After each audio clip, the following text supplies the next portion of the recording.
Shalom. Renungan kebenaran firman Tuhan hari ini terambil dalam Injil Matius pasal 18 ayat 15 sampai dengan ayat yang ke-20. Judul renungan hari ini, cara Kristen menyelesaikan konflik. Akan ada konflik bahkan dalam suatu relasi yang baik.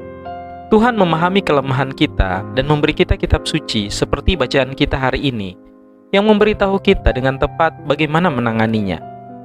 Penting untuk dicatat bahwa perintah Tuhan sangat berbeda dari apa yang kita lihat di media sosial. Berkali-kali kita melihat postingan di mana orang-orang mengeluh tentang orang lain, alih-alih berbicara dengan individu yang bermasalah tersebut.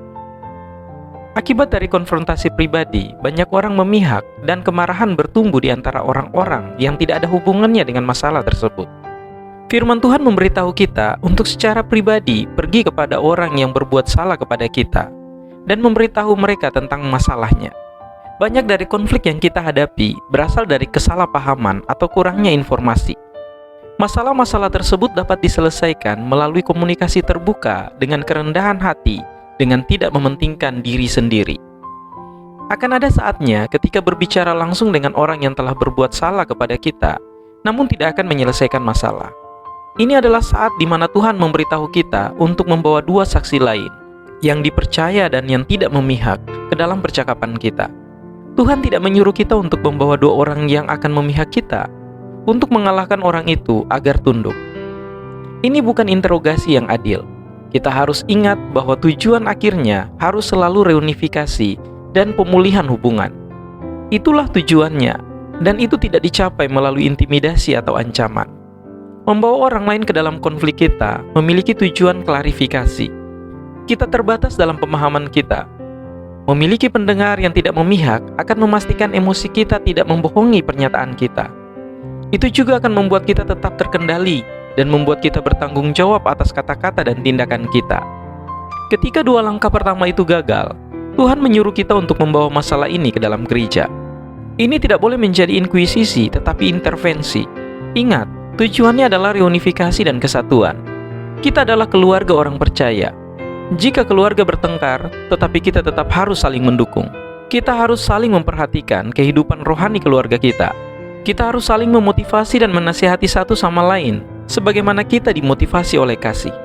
Namun, jika seseorang memutuskan untuk berpegang teguh pada dosa mereka, meskipun upaya terbaik komunikasi untuk membawa mereka kembali ke jalan kebenaran, firman Tuhan memberitahu kita untuk berpisah.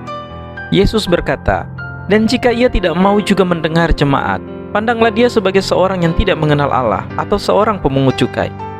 Artinya kita berlaku sopan tetapi tidak menjadi intim dengan mereka, supaya jangan sampai dosa mereka memengaruhi kehidupan kita.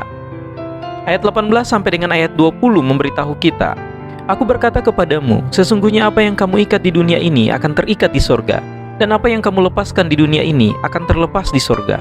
Dan lagi aku berkata kepadamu, jika dua orang daripadamu di dunia ini sepakat meminta apapun juga, permintaan mereka itu akan dikabulkan oleh Bapa-Ku yang di sorga. Sebab di mana 2 atau 3 orang berkumpul dalam nama-Ku, di situ aku ada di tengah-tengah mereka." Penjelasan John MacArthur dari kitab suci ini mengaitkan deklarasi Yesus memberikan Petrus kunci kerajaan sorga dengan Yohanes 20 ayat 23, di mana ia memberikan wewenang kepada para murid untuk mengampuni dan mempertahankan dosa manusia. Untuk itu katanya, tindakan Kristus berarti bahwa setiap lembaga orang percaya yang dibentuk dengan sepatutnya, yang bertindak sesuai dengan firman Allah, memiliki wewenang untuk menyatakan apakah seseorang diampuni atau tidak.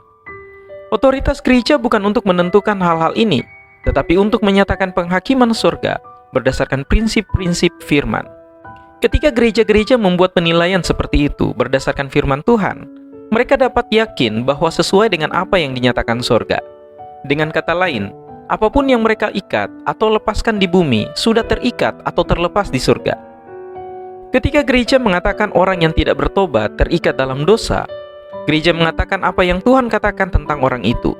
Ketika gereja mengakui bahwa orang yang bertobat telah dibebaskan dari dosa itu, Tuhan setuju dengan hal itu. Konflik akan muncul. Cara kita menanganinya menunjukkan banyak hal tentang cara kita memandang firman Tuhan. Apakah kita percaya itu benar? Maka kita harus bertindak sesuai dengan firman Tuhan. Gosip tidak mendapat tempat dalam rencangan Allah. Intimidasi dan tekanan bukanlah gayanya. Kita harus menanggapi seperti yang Tuhan lakukan. Kita harus mengukurnya dengan firman-Nya dan membuat penilaian kita berdasarkan perintah Tuhan. Semoga kita selalu termotivasi untuk mencari persatuan dan perdamaian melalui setiap konflik.